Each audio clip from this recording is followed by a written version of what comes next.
In a world of tasing, hiding, and more tasing, what's a guy gotta do? Close Call is a 2D city side-scroller where you are a relentless bounty hunter chasing down your skipper for the bondsman. The goal is to catch your bounty before they skip town. The player can follow their bounty to catch them, hide in the urban environment for stealth, and use the 3-use quick-time taser for non-lethal takedowns to catch the skipper.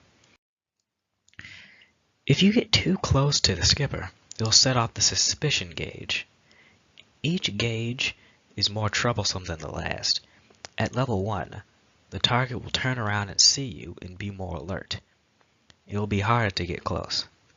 At level 2, the target will move faster, making it more difficult for you to catch up or close the distance. And at gauge 3, the skipper will be aware of you, panic, and start running, causing you to chase them. But what can you really do in gameplay? Well, the game begins with the player receiving their bounty. Then they'll start to follow their skipper. But let's say you get too close and fail to catch them right away, setting off the first gauge. The player can hide behind the nearest thing for 5 seconds, such as a trash can, which gives them cover, but it also puts distance between them and the skipper. That's not the only anti-force here. It's also the civilians that walk past you. Once that 5 seconds are up, and some civilian catches you jumping from that hiding spot, they'll want answers, and they'll talk to you for 5 seconds, which is time you don't want to waste on them. So the player has a choice to either listen to them until the time runs out, or shut them up by using the quick-time taser. If the player chooses to use the taser, it will count down to how many uses you have left. It's 3, by the way.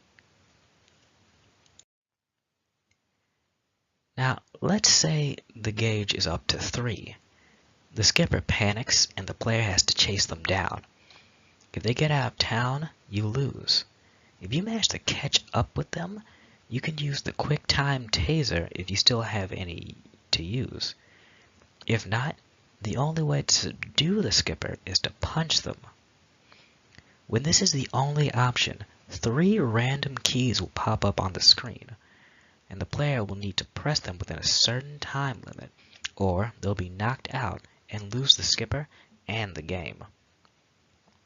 The stealth portions of this game is similar to the Sly Cooper series, whereas players can pickpocket enemies or bosses in certain missions to steal their possessions. And the quick time button effects resemble the BioLeech feature in the infamous 1 and 2 games, where if you have defeated an enemy or civilian, you can quickly tap a button to drain them of their energy, effectively killing them until they push you off. Any design or development risks lie within the hiding and civilian notice. To mitigate the hiding mechanic, it could be simply have it so when the player is near this game object, presses a button, temporarily turns off the mesh render of the player. And as for the civilians, it may be something as simple as nav meshes to fix the issue. In a world of tasing, hiding, and more tasing, what's a guy gotta do? Exactly that, but it has to be a close call. My name is Lyndon Jones, and thank you for listening.